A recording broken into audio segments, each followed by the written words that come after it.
convictos, danças. Amém? Aleluia!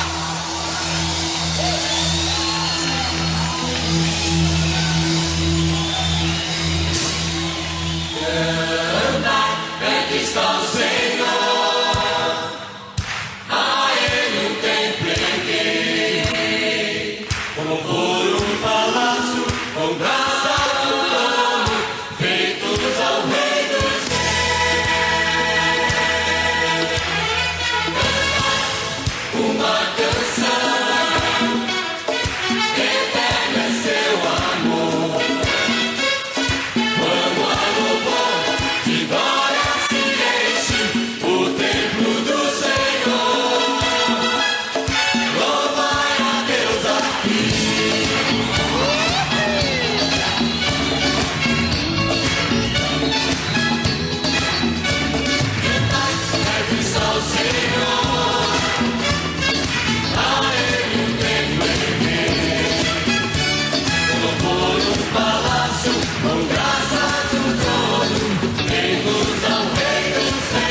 Já tá ligado.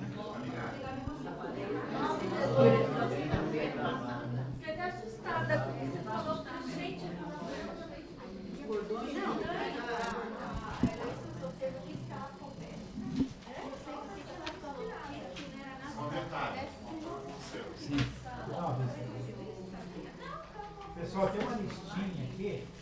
Vai colocando um ok, quem está presente, na coluna 26, tá? É do dia.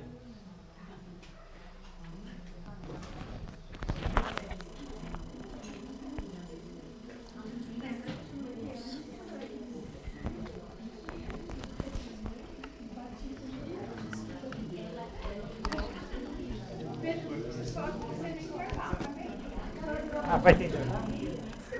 Ah, depois quando aquele menino, né? É forçado. Porque você mais ou menos vai ficar com raiva, né? Vai falar uma gente. Você ligou hoje? À tarde? É, o de casa continua o mesmo. O telefone não tá. Mas você foi logo depois do almoço, a minha bateria acabou e eu não percebi.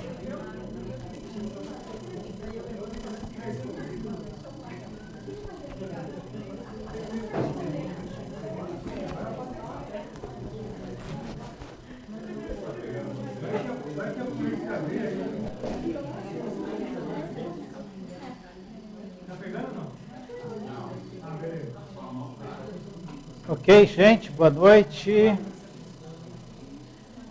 Bem-vindo a todos, né? A gente vai sempre tentar começar no horário, até em respeito ao pessoal que está nos assistindo pela internet, assistindo a mim e a vocês também, tá?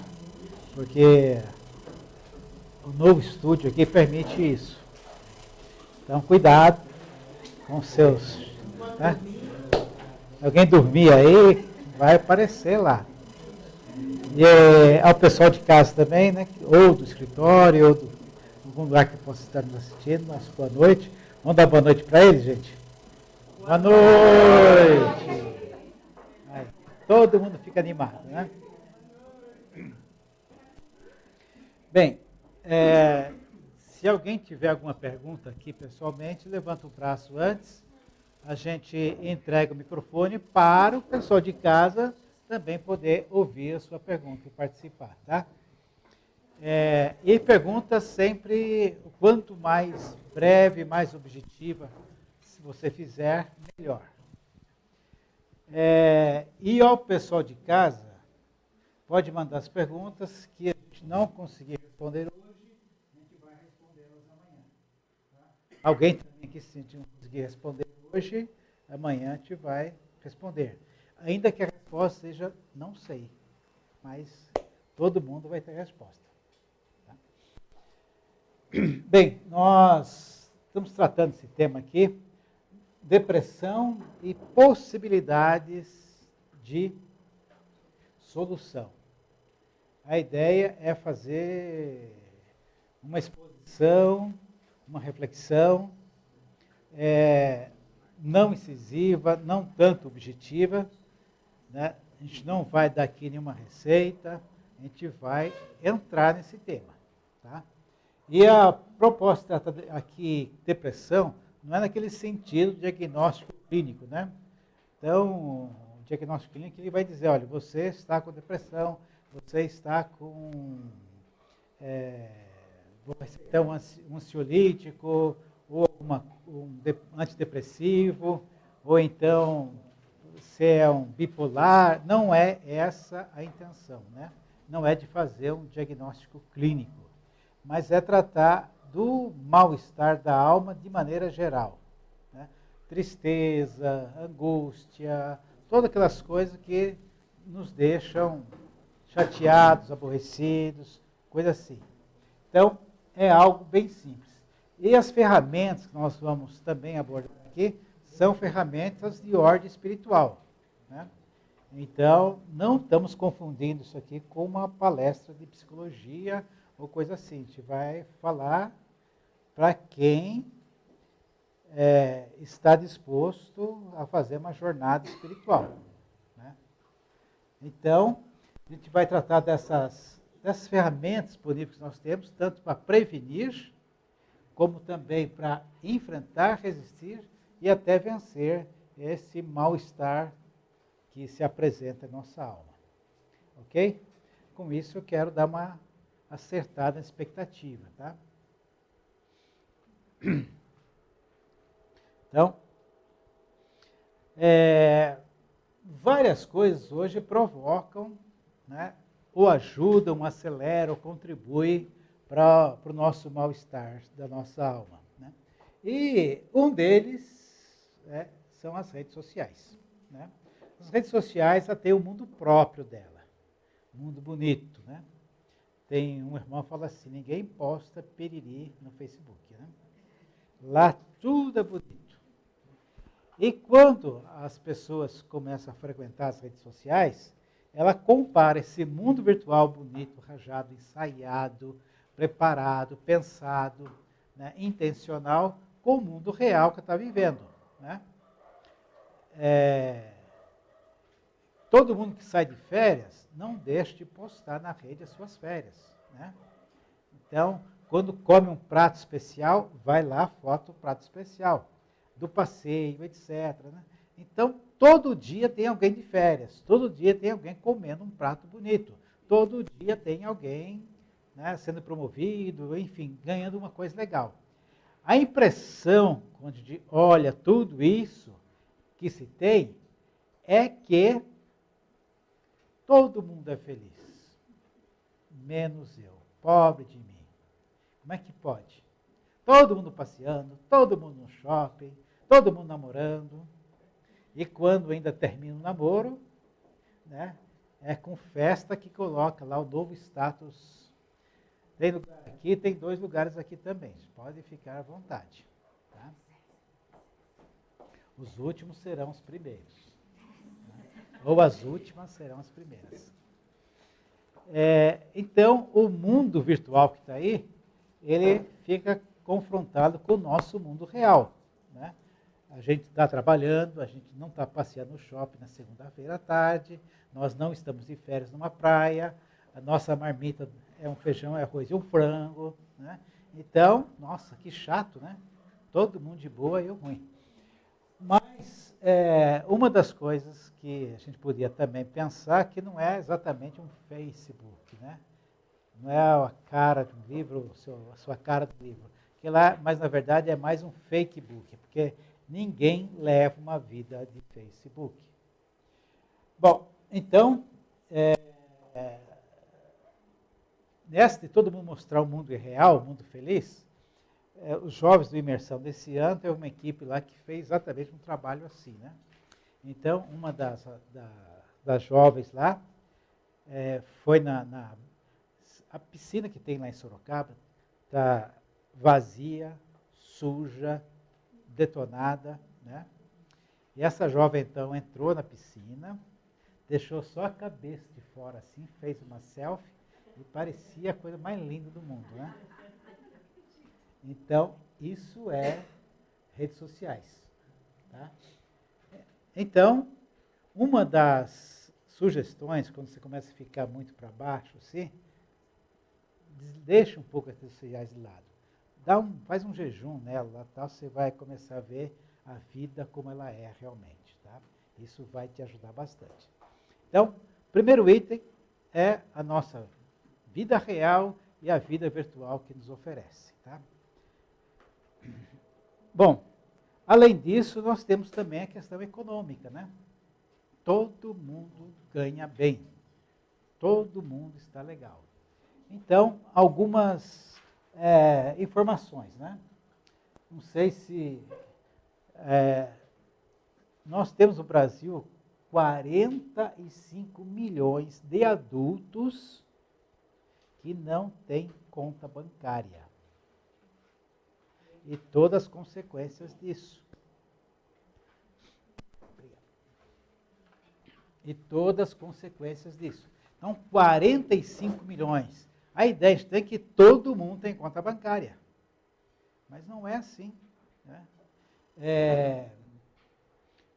Emprego. Nós temos hoje 13 milhões de desempregados.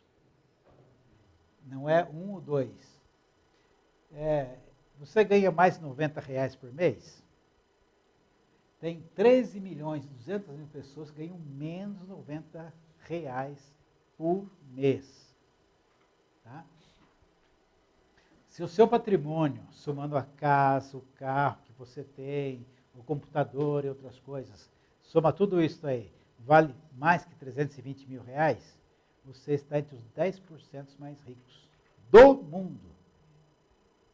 Né? Então vamos combinar, gente. Vamos ser felizes com o que a gente tem?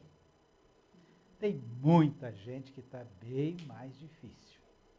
Né? A vida está dura. Tem bastante gente aí que está mais difícil ainda. Né? Mas esse aqui é o mundo real. Mas o mundo que a gente pensa que vê por aí é outro. Né? Além desse mundo virtual, que ele é virtual, uma mentira, nós também fazemos ideia de que o mundo, ele se resume àquilo que está à nossa volta.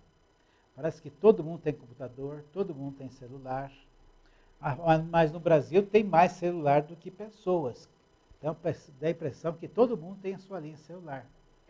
Mas você já viu uma cena, criança com 3 anos com o celular na mão? Né? Então ela está contada nesses milhões de pessoas. Quantas pessoas que têm 2, 3 linhas de celular?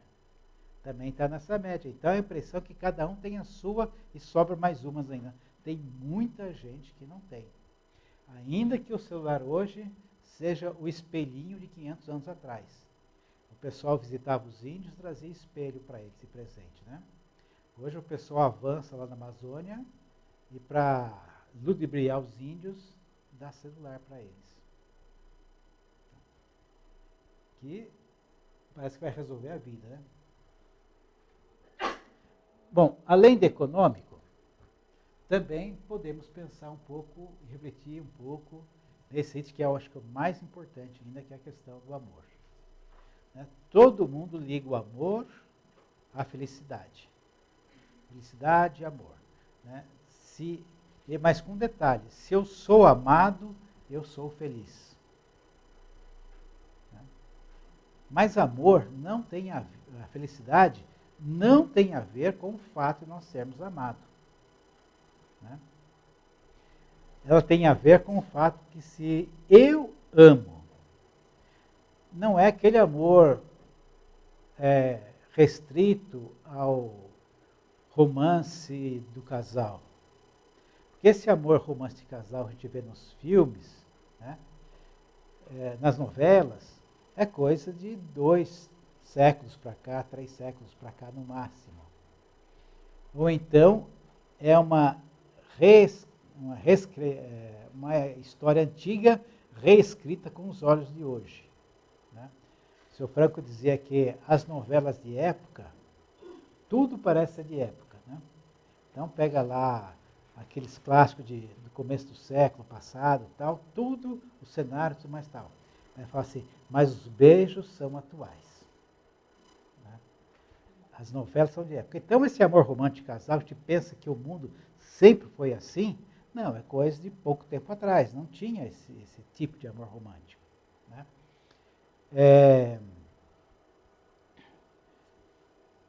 Então, nós estamos falando aqui do amor universal, né? De você amar a todos e amar tudo. Lógico que em diferentes níveis. Né? Então, não se deve amar um cachorro, um pet, como se ama um filho. Né? Então, para não se ter um filho, você tem um pet, e coloca nome, sobrenome no pet, chama ele de filho, de filha, né? E assim por diante. Então, o amor que se deve dar aos animais é um amor diferente do ser humano. O amor que você deve dar às coisas, né, também deve ser um amor diferente que você dá aos animais. E, sobretudo, o amor a Deus é acima de tudo isso. Mas, outra coisa que hoje o mundo passa por várias inversões, tem gente que ama mais as plantas. Né? Nós tivemos um presidente que falou assim que ele gostava mais de cavalo que de gente. Né? Então, é uma inversão geral. E aí se perde de vista Deus e o amor a Deus. Então, todas essas situações estão resultando numa epidemia de tristeza, né? De angústias, enfim, fatores que muitas vezes levam à depressão. O mundo está desarranjado, de perna para o alto.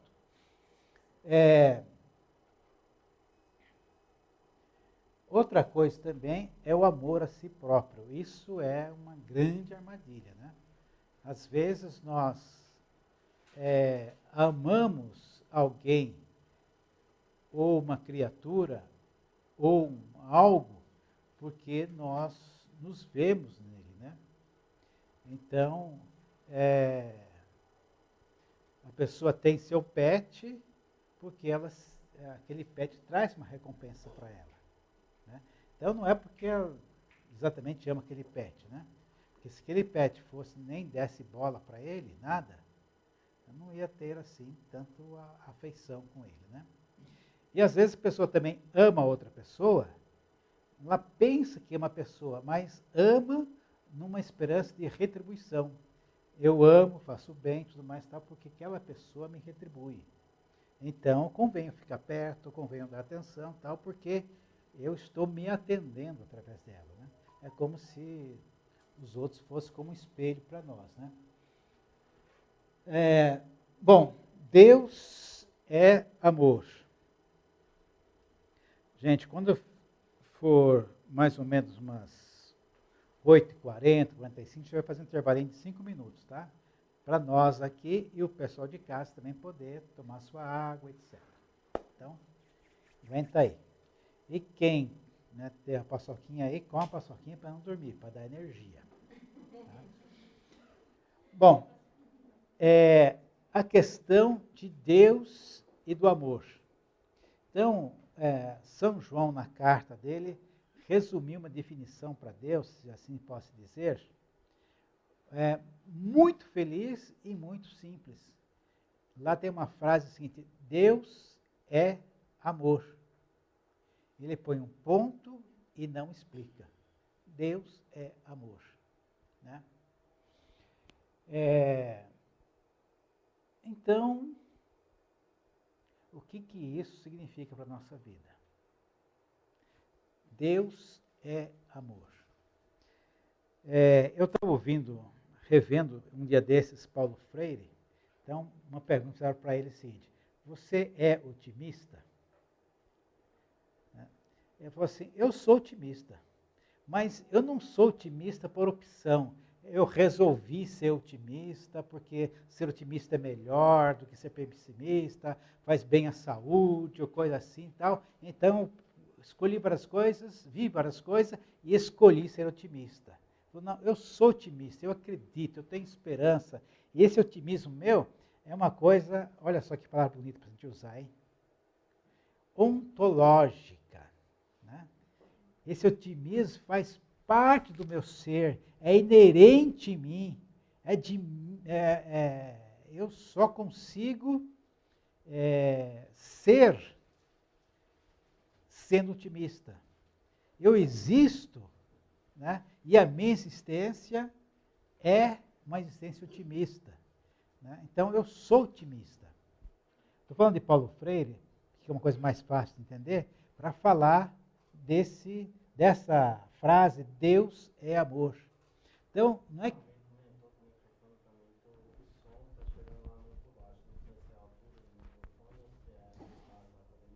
Não sei, vamos ver, né? Como é que pode ajudar isso aqui? Vamos por mais perto. Não.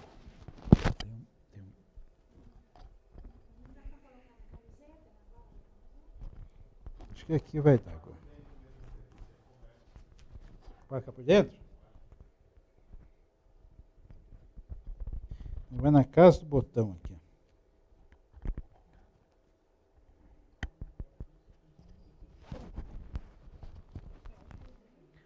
Ok, melhorou? Bom, quem reclamou é a vez de mim que a gente vai ajustando aqui. Bom, dizíamos então que Deus é amor. Então Deus, ele não escolheu amar. Ele olhou assim: vou amar, vou odiar, vou ser indiferente. O que eu vou fazer com isso? Deus não escolheu isso. Deus não fez essa escolha. O amor em Deus é uma coisa inerente, é própria dele. Ele ama. Tem um livro que o título é o seguinte, né? Eu comprei pelo título. Muitas vezes a gente compra pelo título. Eu não consegui ler ainda, mas o título é fantástico. Deus só pode amar. Né? Então, Deus ama.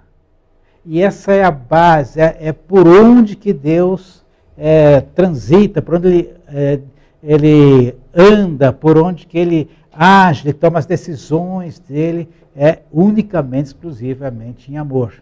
Nós temos dificuldade de entender isso porque nós fazemos opções, né? Nós escolhemos amar um e não amar outros. E às vezes nos esforçamos para amar alguém, né? E Deus não, Deus ama naturalmente, né? Wayne Jacobs, quando esteve aqui, ele falava da neta dele, de 5 anos, né? E ele falou assim para a neta dele, eu te amo. Ele falou, não, você não me ama. Não, te amo sim. Não, você não me ama. Por que não te amo? Porque eu não deixo você me amar. É a coisa mais engraçada que tem, né? Como que podia, né, se aqui tiver algum vovô, pode entender melhor isso. Como é que podia uma netinha de 5 anos impedir que o avô dela a amasse? Ainda que ela não quisesse, ainda que estivesse brava com o avô continuava amando. Então, nós somos assim diante de Deus, né? Deus nos ama, ainda que a gente se esforce para não merecer, não merece mesmo, para evitar esse amor de Deus. Mas Deus nos ama. Isso é uma coisa fundamental na nossa vida. É crer no amor de Deus, ele é libertador.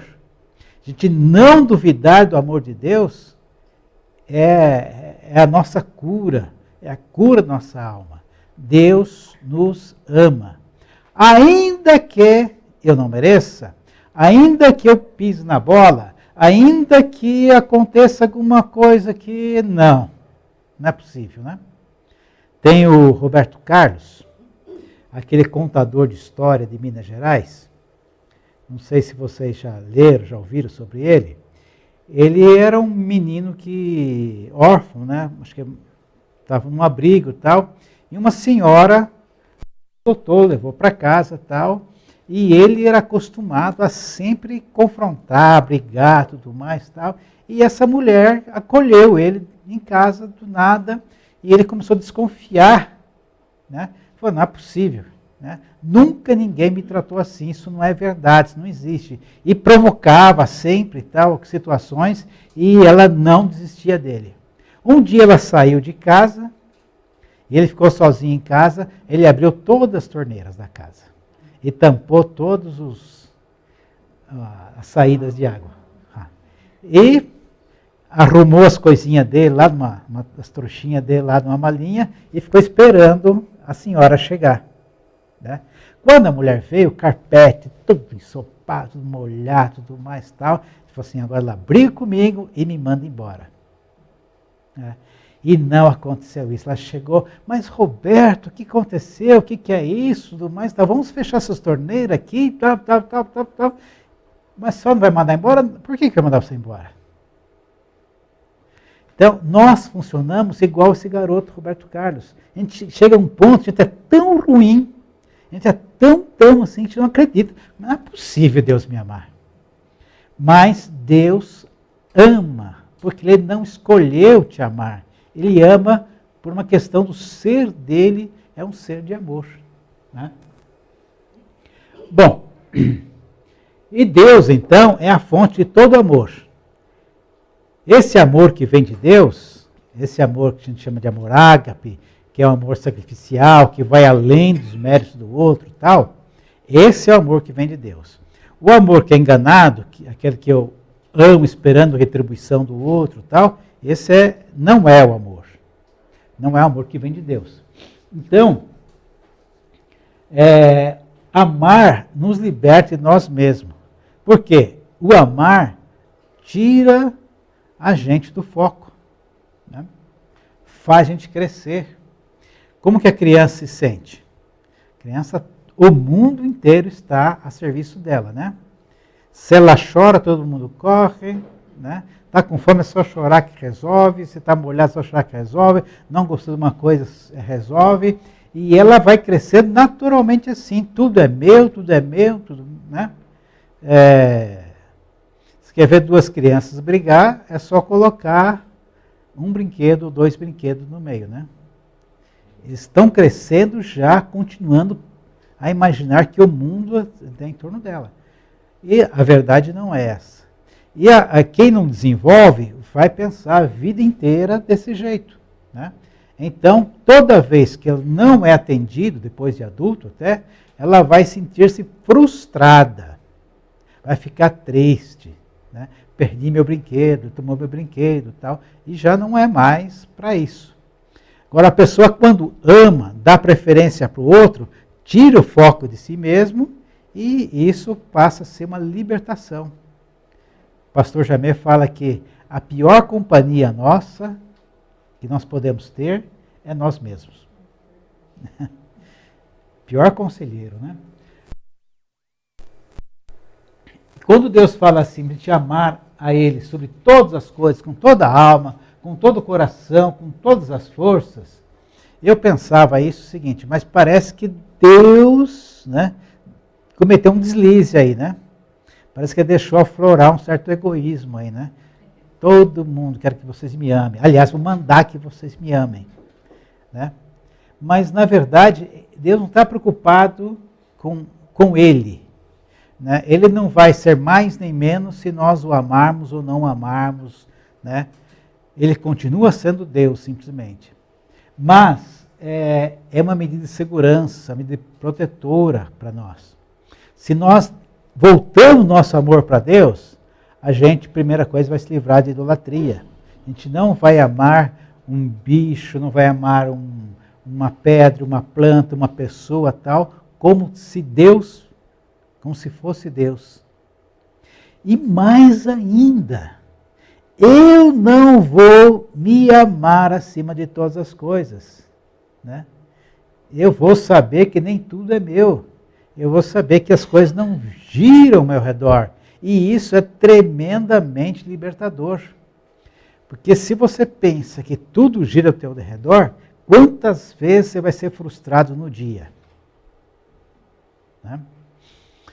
E outra coisa também na relação do amor, quando a gente ama Deus e conhece Deus, desse aspecto, a gente não vai colocar sobre o outro uma expectativa de que Ele nos ama como Deus nos ama. A gente vai saber que o amor de Deus, ele é perfeito, total, é pleno. Mas o amor das pessoas para conosco, ele é limitado. Né? Assim como também o meu amor para com os outros é limitado. Mas muitas vezes as pessoas, por não conhecer o amor de Deus, não distinguir esse amor de Deus, colocam o anseio dele, a esperança dele no amor de uma outra pessoa para com ele. E isso é frustração na certa, né? Então, no casamento, eu vou te fazer feliz. Não vai. Né? Só Deus pode nos fazer feliz. Né?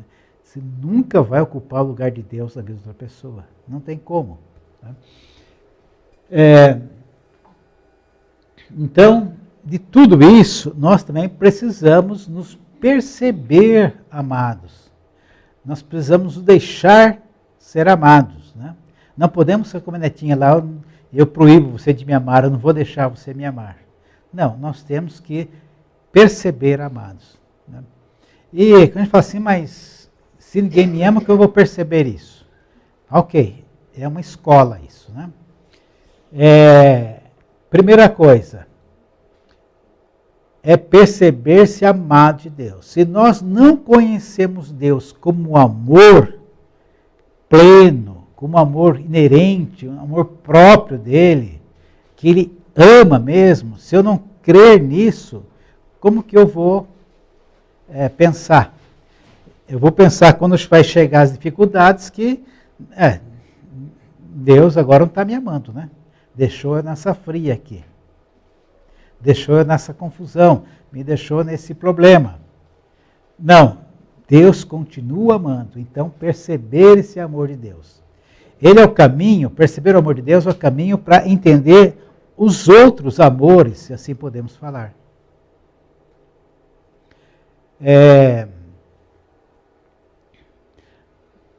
Uma das figuras mais comentadas que se tem, ou exemplificadas que se tem, é da pessoa conhecer Deus como Pai a partir do Pai natural.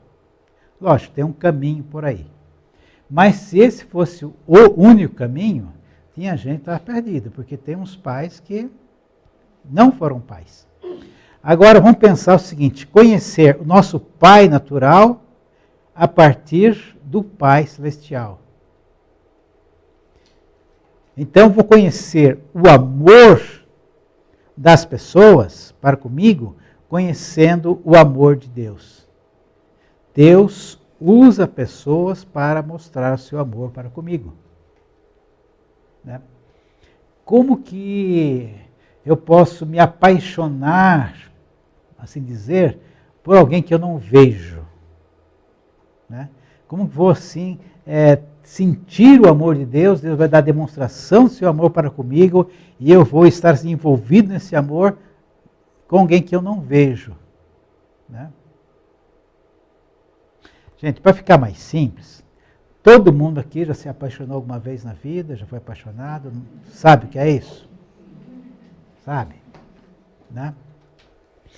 Então, esse amor romântico, tal, aí é aquele amor o seguinte, né?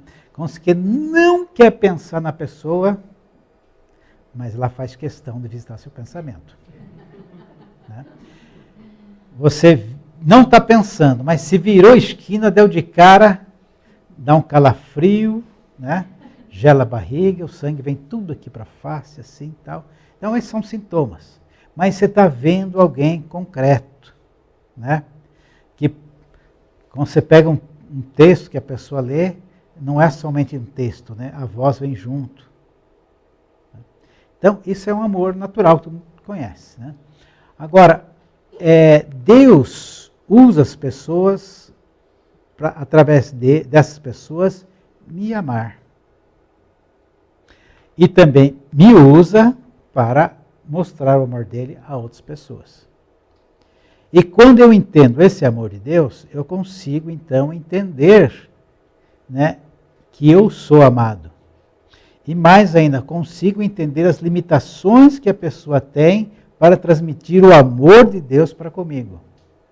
E eu vou entender até aquele pai que não foi um pai, foi só um genitor. Vou entender inclusive essa pessoa. Vou entender inclusive os meus inimigos, se eu tiver a experiência de amor com Deus. Né? É um amor que vai nos transformando, até o ponto de chegar que eu não tenho mais a opção de não amar. O amor começa a ficar inerente, começa a ficar próprio. Né? Eu vejo alguma coisa, eu amo. Né? E a vida de um amor universal, gente, ela é bem mais leve do que uma vida de amores escolhidos. Né? Por exemplo, uma pessoa que tem assim, ele tem um sangue receptor universal. E um que tem aquele tipo sanguíneo que só pode receber dele mesmo, outro tipo igual a ele mesmo. Quem é que vai ser mais, digamos assim, mais feliz, quem vai ficar mais despreocupado? Né? Aquele que é receptor universal. Né? Quem gosta de comida, e a definição, assim, qual é o seu prato? Eu falo assim, um cheio. Né? E aquele que só gosta de meia dúzia de coisas. Quem tem mais chance de ser feliz, gente? Né? Tranquilo. Então, quanto mais você gosta, é mais fácil você ser atendido. Né? Então, enfim, tem pessoas que, eu não sei como é que consegue, né? Eu detesto essa cor.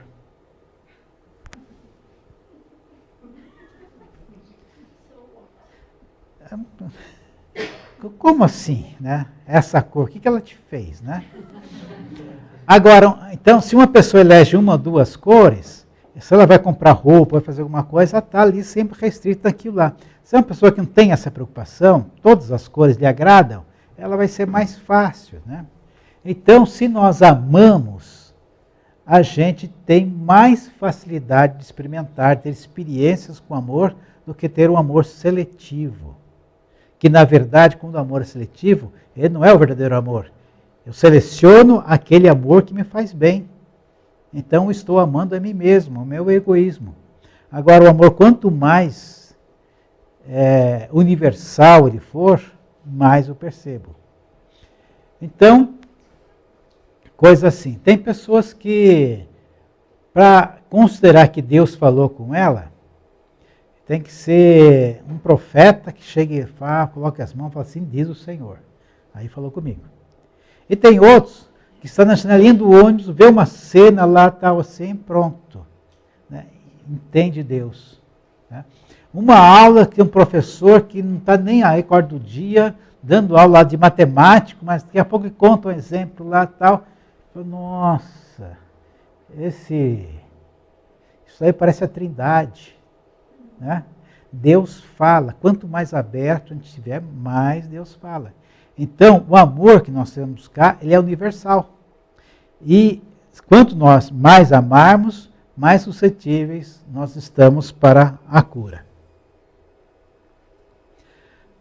Gente, alguma pergunta ou vamos para o nosso intervalo? Nenhuma? Então, 5 minutos, tem um cafezinho lá no fundo. Você pode também degustar a sua paçoquinha. Tá? Daqui a 5 minutos, voltamos. O pessoal de casa também pode tomar sua água, seu suco. E já voltamos.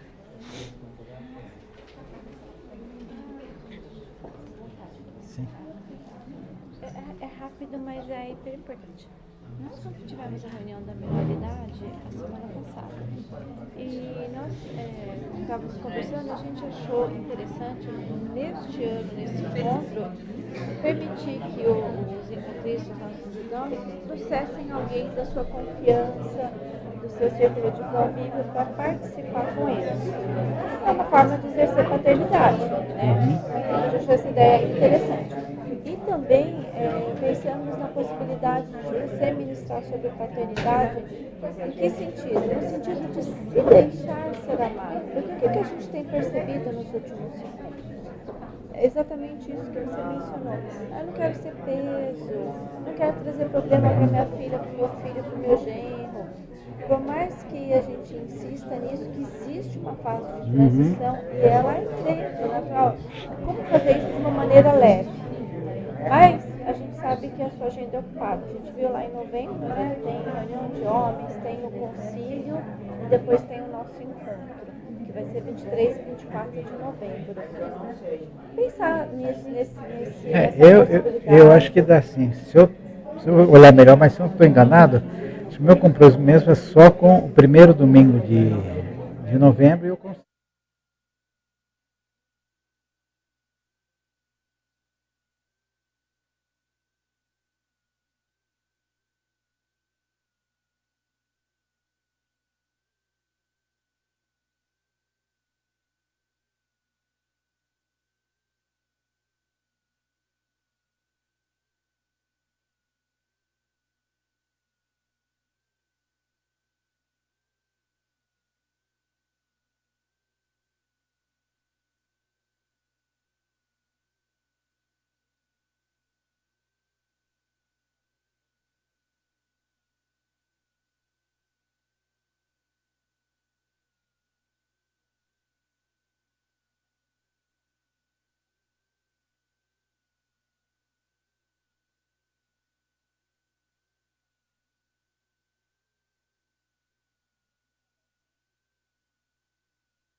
Ligar. Ué, tá ligado? Ah, tá. Pessoal, enquanto todos se aprumam, né? Aqui e lá, também com a internet, queria mostrar para vocês, para alguns já mostrei, esse livro aqui, Por que Não Eu? Ele é escrito por um irmão argentino que mora no Brasil, e a história basicamente é o seguinte, né? Então, quando a gente passa por uma dificuldade muito séria na vida, tal, aquelas coisas são bem difíceis, a gente chega no desespero e fala assim, mas por que eu? Por que aconteceu comigo isso? E ele tem aquela doença chamada ELA, que é esclerose lateral amiotrófica. É aquela mesma doença do Stephen Hawking, né? Não sei se vocês lembram do filme, pelo menos, que ele fica na cadeira de rodas, tal, lá, né? E ele hoje é uma pessoa que ele não tem mais movimento, que ela é degenerativa, né? Ele só se comunica com os olhos, né? E ele escreve, então, com um software lá, com os olhos. Tá? Tem uma tela, ele vai olhando as letras, ele fixa a letra vai formando as palavras. Está com tráqueo, porque não respira, não consegue. E ele, então, inverteu um pouco a pergunta, né? Por que não eu? É uma pessoa que conheceu a Deus, se converteu, tudo mais tal. Depois de convertido, né? Muita gente pensa que depois da conversão fica tudo maravilhoso, né? Agora sim, né? Eu passei por essa fase também, né? Mas ele teve essa enfermidade e ele entendeu perfeitamente o que Deus está fazendo com ele, né? Ou ele está, assim, sujeito ao que Deus está fazendo. E ele escreveu esse livro aqui contando essa história toda. E foi descoberto lá pela família do Joanilson, da Marília e tal, e nos consultou e eu trouxe e estou mostrando para vocês. Não, acima de tudo, porque é uma coisa que vocês vão gostar mesmo, sabe? E além deles contar a história, ele é muito referencial assim com relação ao evangelismo, né? Ele consegue, nessa condição, ensinar o básico para alguém ter Jesus. Se alguém quiser o livro, né, eu tenho aqui alguns exemplares, deixa eu olhar comigo, custa R$20, tá? Pode levar hoje, trazer amanhã, tal. Se você levar o livro hoje, ler e não gostar, eu compro de volta, tá?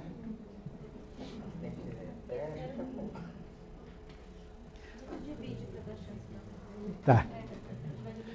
Pode comprar à vontade, a gente pede mais se for o caso, se precisa de presente e tal, estamos aí.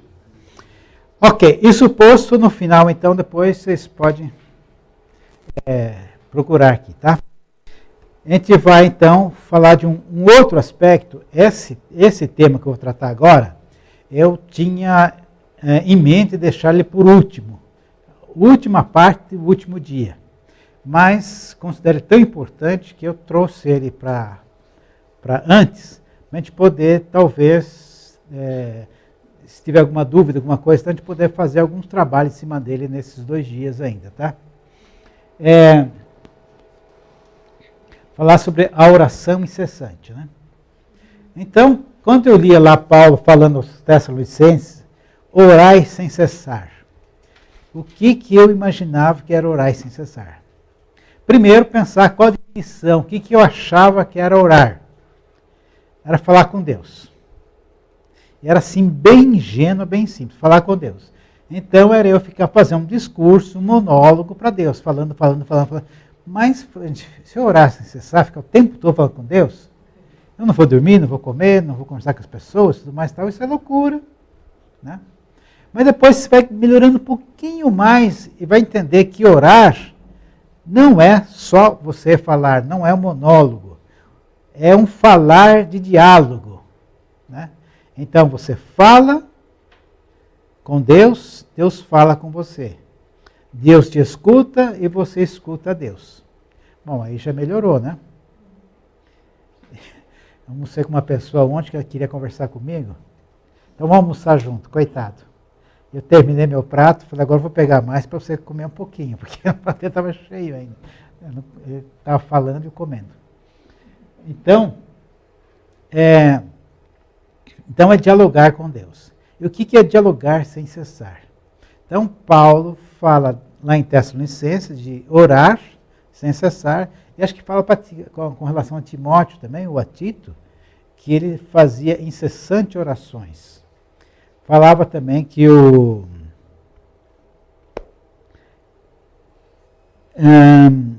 rapaz lá de Colossos, me escapou o nome agora, que orava também incessantemente pelos colossenses.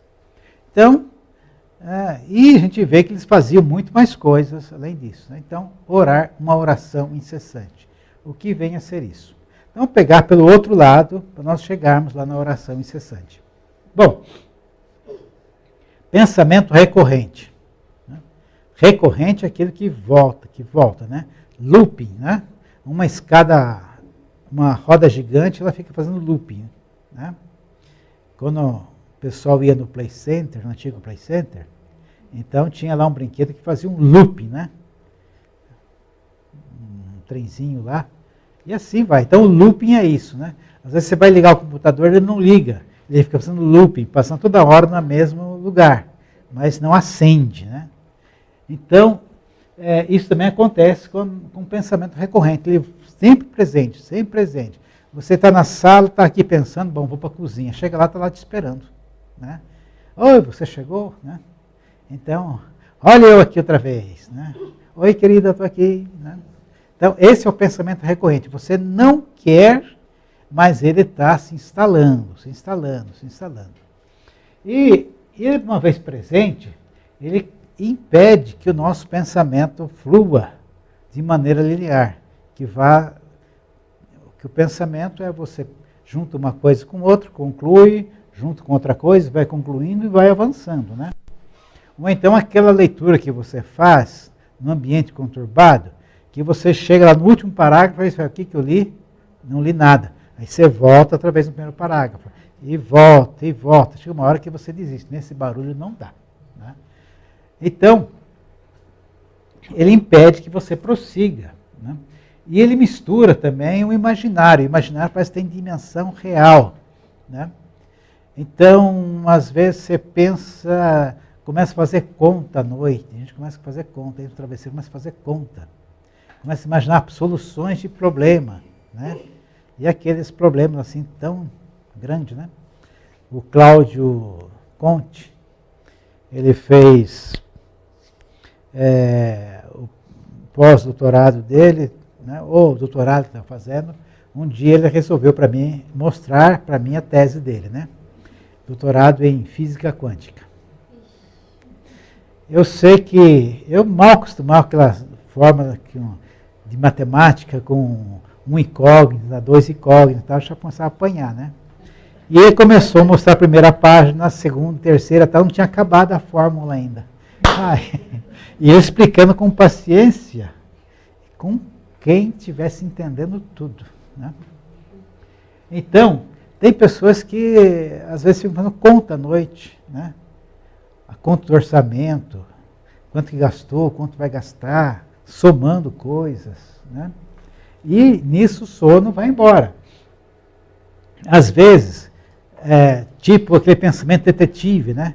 Querer achar o culpado, fica investigando, remoendo o caso e tudo mais, tal, levantando hipóteses, alternativas para achar o culpado da história. E normalmente o culpado nunca somos nós. Nós procuramos o culpado com a intenção de achar nossa inocência na história. Né? Justificação para nós mesmos. Né? Então, preocupações, esses pensamentos eles são desorganizados. Né? Ele uma hora vai para um lado, vai para o outro, vai daqui, vai para lá, não leva a lugar nenhum, não chega a uma conclusão, não fecha a história.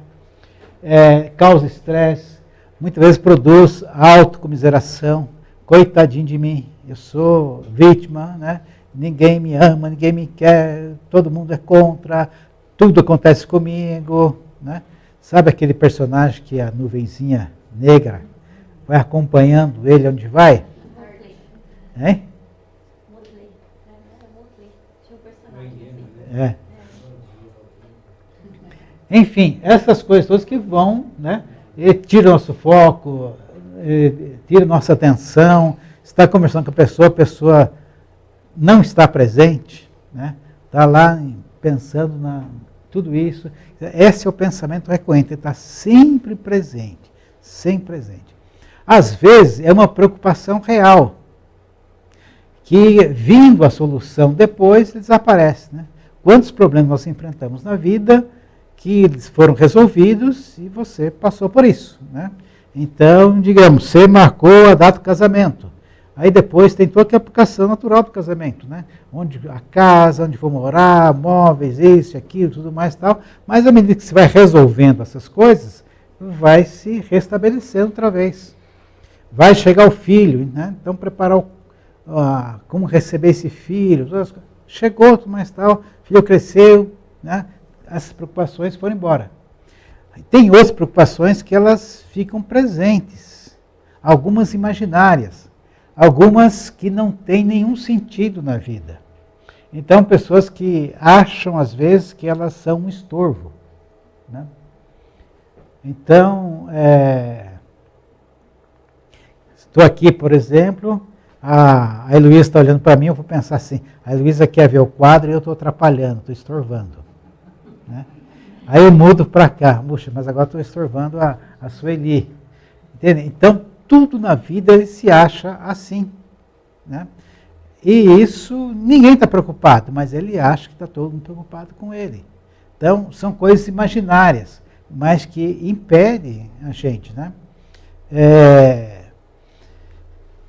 Então, esse pensamento está instalado. Agora, como tratar com esse pensamento? Então, assim, eu não vou pensar. Já está pensando, né? Ele está ali, está ali. Então, parece que brigar com ele não é muito a solução.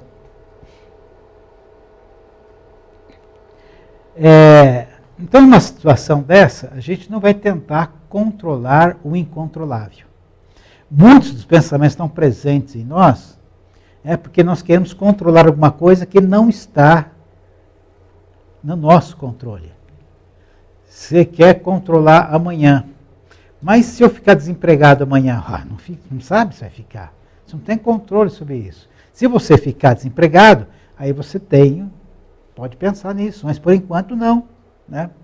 Então, você não tem controle no futuro, você não tem controle no passado, aconteceu, né? O leite já derramou, agora não dá mais, né? E como é que eu posso controlar o outro também? Ele me magoou, me chateou, me aborreceu, mas não fique aborrecido, não se magoe com aquilo que o outro faz. Você não é responsável pelo que ele está fazendo. Você não pode controlar ele. Tem uma afirmação do Paul Bilheim, que ele fala o seguinte, né? A primeira vez eu fiquei chocado, mas depois fui entendendo e achei que ele tem razão mesmo. Nada e ninguém pode fazer mal algum para nós, a não ser que nós admitamos. Me parecia uma frase de Seixo Noé inicialmente. Mas será que ele escreveu isso? Voltei e li, ele escreveu isso mesmo, né? E é simples, é muito simples, ele tem razão, gente. Se alguém fala alguma coisa a teu respeito, primeira coisa, é verdade ou é mentira que falou? Se é mentira, é mentira. Não tem o que fazer, né? Se é verdade, você vai tentar se ajustar diante disso. Mas você não tem controle do que eu estou falando.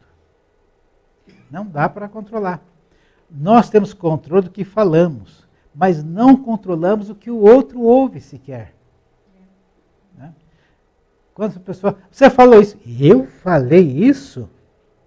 Né? Você escreveu isso, eu escrevi isso? Pois você vai ver, não. Né? Tem aquela história antiga, né? Do filho que mora longe de casa e na época do telegrama, passou o telegrama para a família lá.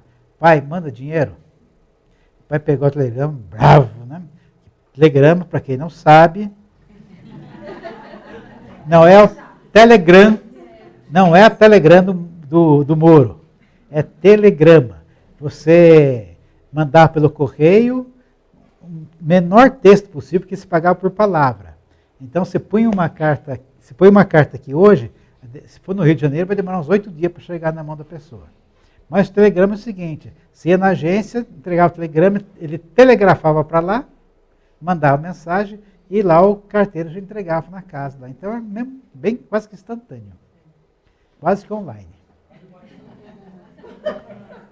Então você tinha que escrever a coisa bem pequena, bem curta, sem explicação, porque senão acaba caro isso aí. Então o filho escreveu lá, pai, manda dinheiro. Até porque ele não tinha muito dinheiro para escrever mais do que isso. Né? Chegou em casa, o pai abriu o telegrama, bravo, nervoso. Tá vendo só esse filho? Só lembra de nós que precisa de dinheiro, dinheiro, só para falar em dinheiro, só quer dinheiro, tudo mais e tal. Aí a mãe pega o telegrama, não, bem, não é assim. Falou assim, pai, manda dinheiro. Então, é diferente, né? Você não tem controle do outro lado. Diz que o sucesso de um gracejo não está na boca de quem fala, mas no ouvido de quem ouve. Né? Então, você não tem controle do outro lado. Então, não vamos procurar controlar o incontrolável. Né? Você não tem que fazer. E não nos sofrermos com isso. Né? Conversar com Deus e não com o pensamento. Talvez já ouviram uma experiência assim, ou já passaram por ela de um lado ou do outro. Preciso falar com você. Um problemão. Aí, meu Deus, né? Aí a pessoa chega, fica ali 30 minutos falando. Não dá nem espaço para você falar alguma coisa. Falou. Muito obrigado, você me ajudou muito, tudo mais tal, agora já sei o que fazer, eu vou embora. Mas não falei nada.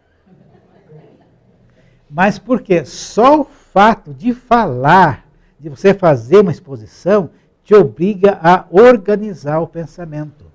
Então lembra do looping?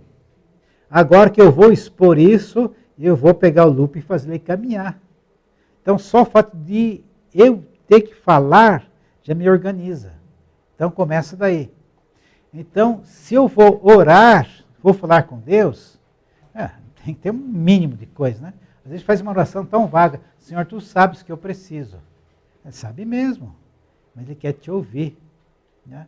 Pensa em casa, né? Mãe, você sabe o que eu quero. Mas ela precisa te ouvir o que você quer. Vai ter mais qualidade se você falar, expressar. Conheci um consultor que ele só atendia o filho depois do 3º pedido. Porque se ele pediu a primeira vez, o 10, a segunda, ou na segunda, não tem valor. Então, se ele insistir pelo menos 3 vezes, eu sei que realmente está querendo aquilo e sei que ele vai dar valor. Então, conversar com Deus começa, então, nós começamos a dominar o pensamento para organizá-lo e colocá-lo nas sentenças, nas frases e tudo mais. E além do que, nós estamos conversando com Deus.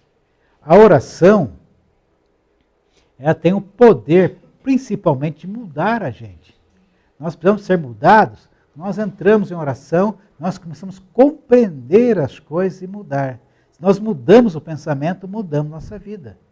E um dos meios de Deus nos mudar nosso pensamento é através da oração. Então, orar é importante, né? Um hábito de se relacionar com Deus. O pessoal, essas coisas hoje estão tão em desuso, que quando você procura uma disciplina espiritual, um hábito espiritual, você vai encontrar nos séculos passados, lá no século IV, século V, por aí. Você não vê disciplina espiritual escrita por uma pessoa nos dias de hoje. Ou elas foram tão boas, né, que estão aí há séculos e séculos presente, né, ou então ficaram fora de moda há muito tempo. Né? E ter o hábito, criar o hábito, ter uma disciplina espiritual de se relacionar com Deus. Tem vários que ajudam bastante a gente, mas isso a gente pode falar em um outro momento. Mas você precisa achar o seu jeito de se relacionar com Deus. Tem algumas coisas que são muito simples, né? Quem que é o filho que iria pedir um aumento de mesada logo após ter entregue um boletim com as notas baixas? No mínimo, ele pedir primeiro o aumento de mesada, depois mostrar o boletim, né? Mas, se ele chegar um dia com o boletim lá cheio de notas altas, ele vai sentir à vontade de pedir esse aumento de mesada, né? O filho sabe que você vai falar pedir para a mãe pedir para o pai. Às vezes não vai direto no pai. Às vezes, ao contrário, tem coisa que pede para o pai, não pede para a mãe, né? Enfim, eles têm muita estratégia de como vão obter as suas coisas, né? Eles sabem isso. Alguém ensinou isso para eles? Ó, não vai pedir dinheiro para o pai depois que se entregar esse boletim. Alguém falou isso para eles? Não, é uma coisa meio intuitiva. E nós também precisamos encontrar o nosso jeito de relacionar com Deus, e cada um tem o seu jeito. Cada filho tem a sua maneira.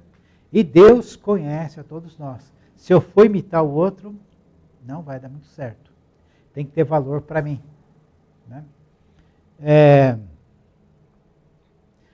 Pode ser meio atípico, né? Mas quando eu levanto de manhã, os primeiros momentos da manhã, para mim, assim, parece que a mente está vazia, assim, não tem nada ainda ali preocupando. Um momento muito bom para momento espiritual. Outra coisa, no banho, né? Sensacional. Agora, é para todo mundo isso? Não. Alguns na hora de deitar, outros durante a noite, vão levantar de madrugada, andando, enfim, vários momentos. Nós precisamos encontrar nosso jeito de falar com Deus. Alguns lendo mais, outros orando mais, outros cantando, outros, enfim, né?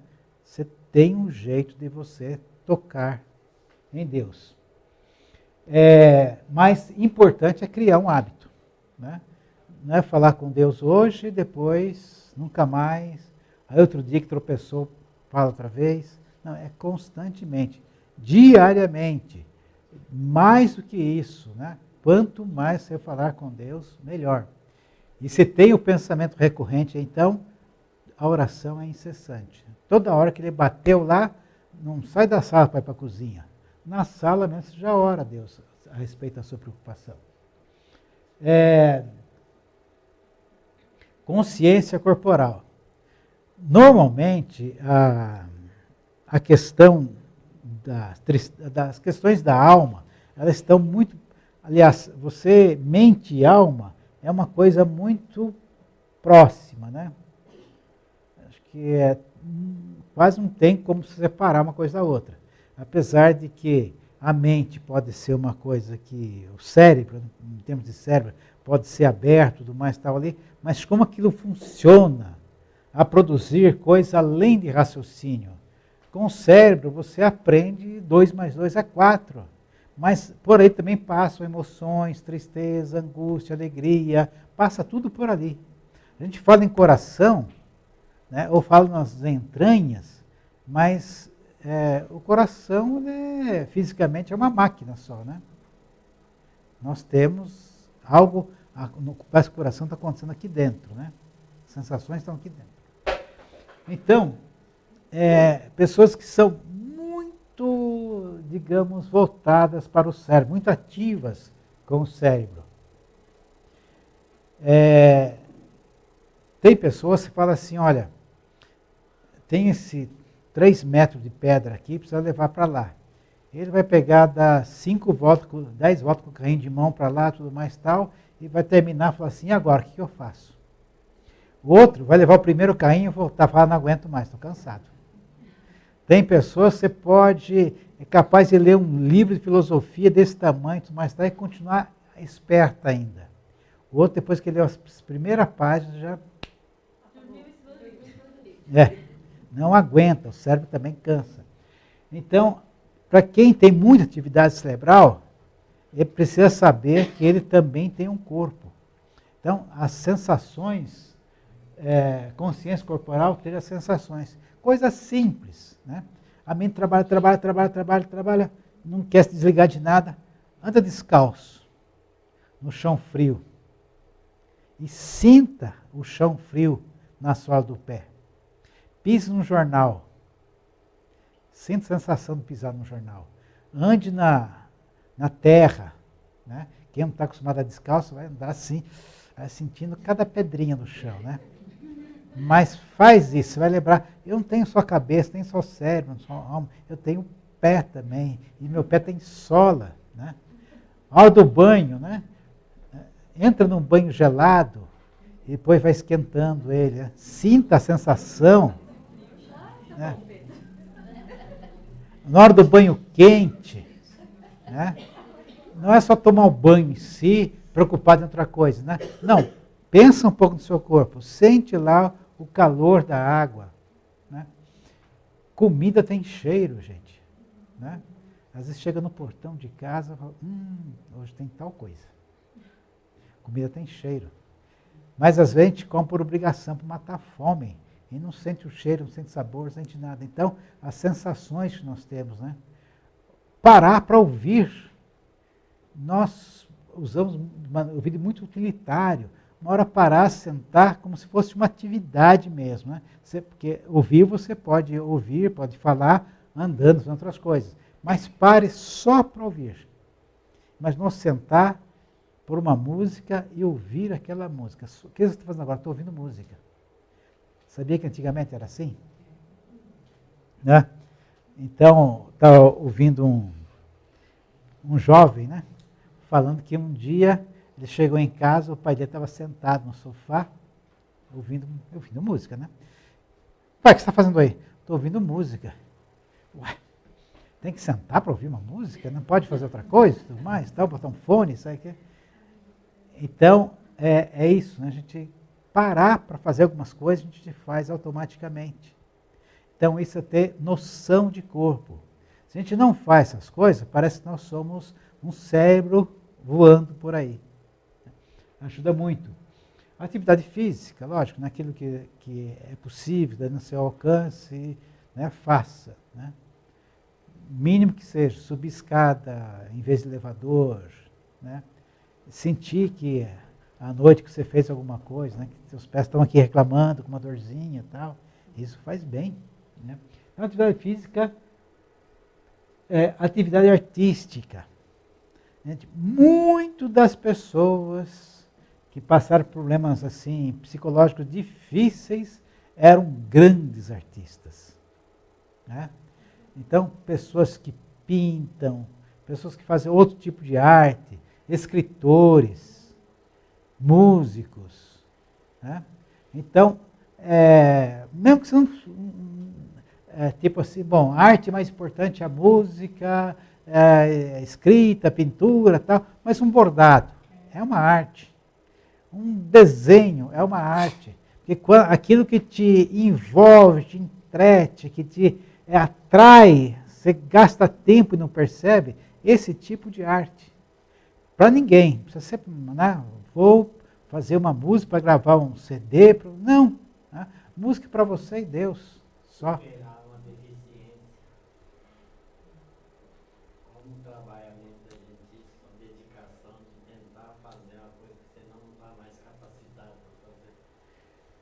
Lembrar que não tem só uma mão, tem duas, né? Então, tudo isso a gente tira de nós aquela situação que estamos levando, que nós somos só o cérebro e um cérebro ocupado por pensamentos incontroláveis, aleatórios e tal, né? E outra coisa, não se isolar.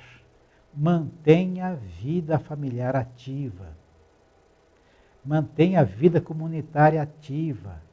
E mantenha a vida social ativa. E não é para ter uma vida no sentido de que o que os outros podem fazer por mim, mas aquilo que eu posso fazer pelos outros. Né? Voltando naqueles slides primeiro lá, nós somos pessoas privilegiadas economicamente, socialmente, tudo isso para o nosso privilégio. Então tem muita coisa que podemos fazer na vida familiar que são simples e que vão ajudar.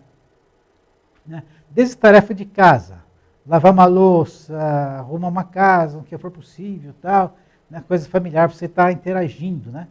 Então, você levantou, foi para a pia, lavou a louça, já sentiu o cheiro da comida, enfim, um monte de coisa. É 1000 vezes melhor que ficar deitado no quarto. Né? Só para fazer isso.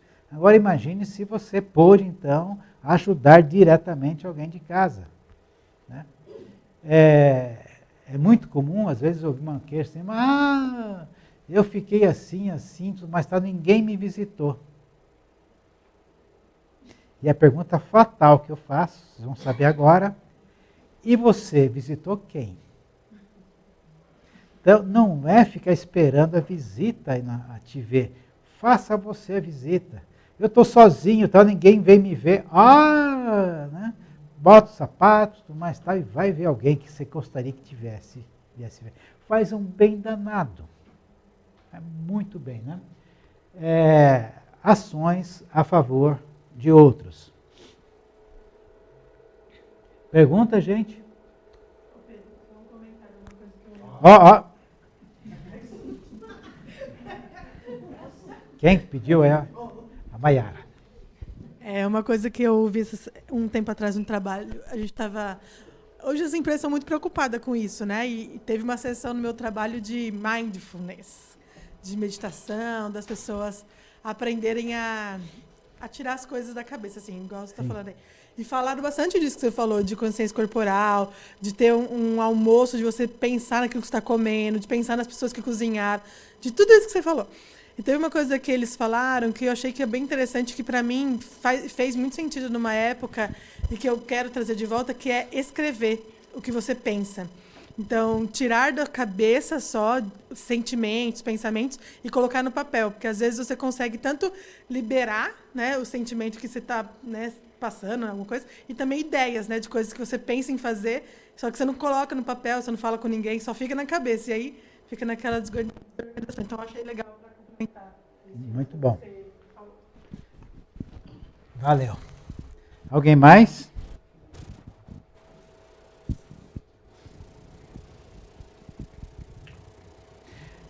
Grandes autores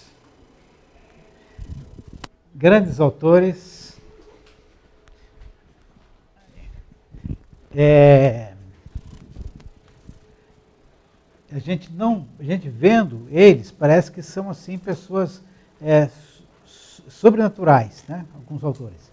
Uma das pessoas que eu mais leio é o Henry Nouwen, né? Já li muitos livros dele e continuo relendo, e cada vez que a gente lê, tem mais coisa lá. E ele é uma pessoa com um sofrimento muito grande, né? Ele foi professor em Harvard, em Yale, em outros lugares lá, tal, então, uma mente privilegiada. E olha só uma das experiências dele. O que é tem um amigo meu que fala assim, a doida da casa, né? Ele está dando uma palestra e ele começa a ter a sensação que o corpo dele está se dissolvendo. Então está saindo, está assim, diluindo, né? Indo embora, desmanchando. Imagina. Né? E ele foi assim um custo danado para terminar a palestra, porque ao mesmo tempo ele não queria se dissolver e precisava terminar a palestra. Ele estava preocupado em não se dissolver e terminar. Gente, a gente pode dar risada do pensamento, mas ponha-se no lugar da pessoa que está com esse drama. Aí ele chega em casa, encontra outra pessoa, e ele fala assim, né? Me dá um abraço bem apertado. É como se estivesse se recompondo, juntando as células outra vez. Né? E ele é uma pessoa, gente, quem não leu nada, ele indico, leia. É impressionante. Né? Maria. Lá em Osasco, a gente teve, esses dias, a gente falou um pouco sobre a questão da ansiedade. Nem chegamos a entrar na questão da depressão, mas o que se sabe é que a ansiedade ela é uma porta para a depressão, porque a pessoa ela começa a perder aos poucos ela vai perdendo o controle dela mesma, até o ponto dela se isolar e entrar no modo avião, assim, digamos. E aí, uma coisa que a gente usou como base para falar sobre ansiedade foi, se eu não me engano, foi Tiago 2,47, que diz: lancem sobre ele todas as suas ansiedades, e a paz do Senhor, que excede todo entendimento, estará sobre vós. E quando ele fala lancem sobre ele todas as suas ansiedades, é todas as nossas ansiedades, porque Deus, ele é um Deus de muitos detalhes. Então, assim, a ansiedade de, meu Deus, será que eu vou conseguir chegar na estação e pegar o trem e chegar a tempo no trabalho? E aí Deus literalmente segura o trem, e aí o trem fica parado na estação mais tempo para você entrar no trem. Então, essas pequenas coisas que a gente se esquece de colocar também nas mãos de Deus, ou de conversar com Ele sobre isso, que, assim, mostra o amor que Ele tem pela gente, vai mostrando esse amor. Eu lembro quando eu comecei a dirigir, eu gosto muito de dirigir, mas eu tinha muito medo de dirigir na estrada. E a primeira vez que eu fui dirigir na estrada sozinha, eu fiquei pensando, meu Deus do céu, será que eu vou bater o carro? Será que vai acontecer alguma coisa? E fui falando com Deus, né? Sem perceber, mas fui falando com Deus. E chegou uma parte de um cruzamento que eu não fazia ideia se eu ia conseguir passar. E assim, não tinha carro num cruzamento no meio da estrada, da Castelo Branco. E é a mão de Deus em pequenas coisas. Então, a gente, às vezes, se esquece de que Ele também está nas pequenas coisas do nosso dia. Amém. E lógico, nós falando tudo isso aqui, tem vários estágios que nós nos encontramos, né? Então, tem gente que talvez nunca passou por isso. Então, se você aplica essas coisas, é uma prevenção para que você nunca passe. Às vezes, está no início. É mais fácil estar nisso. Se você for deixando, chega num estágio que não é que é insolúvel, mas é mais difícil. E também tem algumas coisas que elas são igual doenças. Tem doenças que são curáveis, a pessoa não volta mais. E tem doenças que a gente convive com elas, né? Então, tem pessoas que às vezes elas vão enfrentar um período assim tal, e depois vão estar 100% livres. Outras vão caminhar com isso.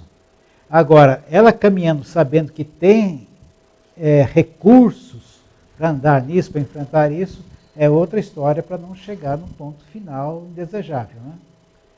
E que vai melhorar a qualidade dela se ela aplicar essas coisas.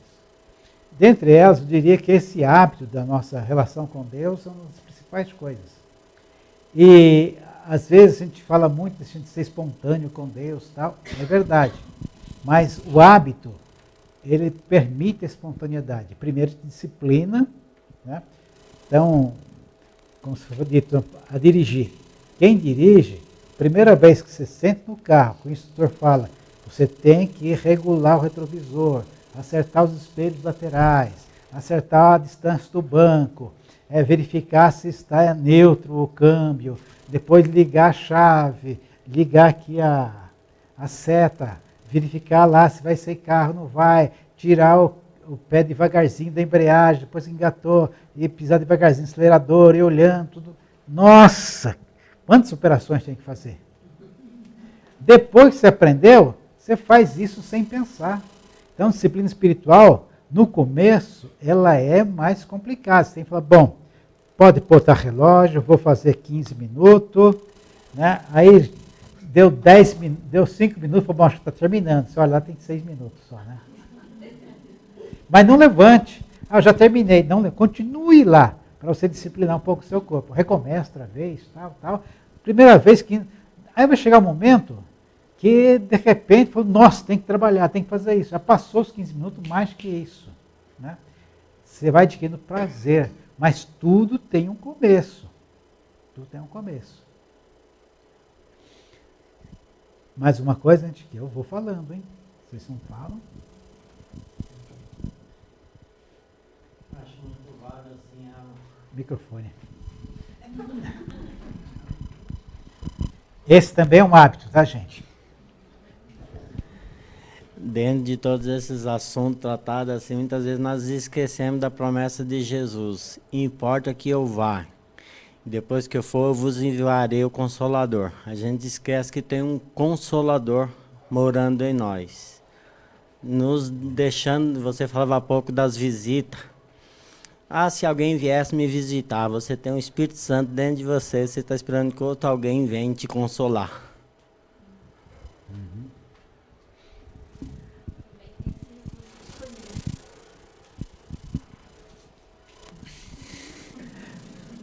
Vamos orar e amanhã voltamos nesse mesmo lugar, nessa mesma hora.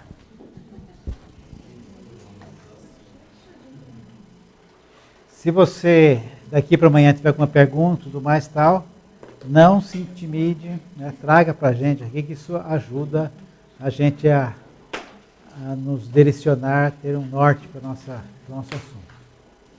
Amém? Senhor, nós louvamos o Teu nome por estarmos aqui hoje, Senhor. Louvamos por aqueles que nos acompanharam, Senhor, através da internet. Pedimos Tua bênção a todos, Senhor. Tu sabes as expectativas que há em cada coração, Senhor. Tu sabes a necessidade que há em cada coração, Senhor. Dá-nos, Senhor, que nós tenhamos uma vida vitoriosa, Senhor, em Ti, Senhor. Dá que nós possamos receber de Ti, Senhor, não somente para nos valer daquilo que recebemos, mas também, Senhor, para sermos um instrumento Teu para abençoar, Senhor, a outras pessoas. Senhor, nesse mundo tão conturbado, que Tu ficaste tão de lado no coração das pessoas, mais urgente do que nunca, Senhor, é restabelecermos a ordem do Teu reino. Leva cada um Tua paz, Tua bênção, dá umas noites de repouso, Senhor. Dá um bom sono para nós, Senhor. Que essas coisas desçam no nosso coração e encontremos a Ti, Senhor. Em nome do Senhor Jesus. Amém.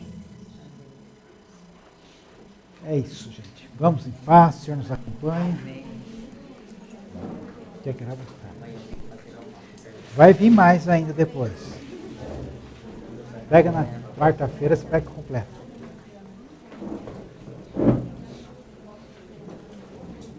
Ai, que bonito que comentou. Amém, Fê?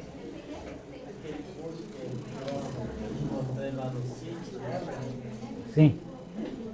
O professor lá da Igreja Batista, Ah, só todo mundo essa passagem de João 16. A gente está colocando a inscrição numa caixinha, a gente esqueceu lá do lado, nem fala dele. Né?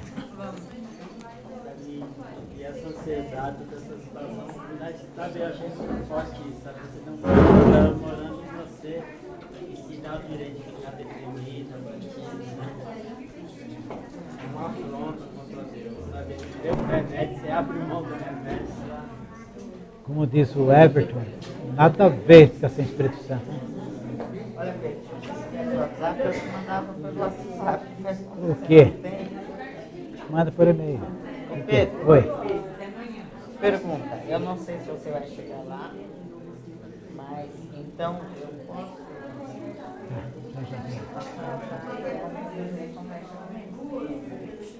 Você está indo embora? Está separado dele? Hoje? Espera aí então que eu já vou descer e já converso com você. Ô Pedro, então eu posso entender que a necessidade... Aniversariante hoje aqui, ó. Ô, Gilberto! Amanhã a gente vai comentar, hein? Amanhã, Gilberto, você não está. Podemos entender que... Grande parte é. Grande parte é. Porque Deus, a vida com Deus nos previne disso, nos cura disso e, em última hipótese, nos faz viver vencendo isso. Como eu falei aqui, o Henrinal, né? O Henrinal é uma pessoa que, é chato falar, assim mais publicamente, era homossexual. Tá. Agora, qual que é a diferença dele? Ele não tinha prática de homossexualidade. Então ele resistia, ele se mantinha casto. Só que para um homossexual real, que fato é, não é? Aham. Se manter casto é muito mais difícil que um heterossexual. Mas ele viveu uma vida digna e que nada supera o conhecimento de Deus. Né? Você vai mexer com esse assunto ou não? Porque eu acho que pode ser que alguém pergunte. Mas você porque é pode, uma dúvida- pode perguntar, que se não chegar lá, pode perguntar. É uma dúvida. Não, isso era para mim mesmo, é só. Na verdade, queria ouvir o que talvez não soube. Tchau, Pedro. Tchau, vai com Deus. Até amanhã. Né, você vai dizer tchau, Demir. Demir, até amanhã, hein? Tá? Tchau. Tchau, Pedro. Tchau, até já. Até já.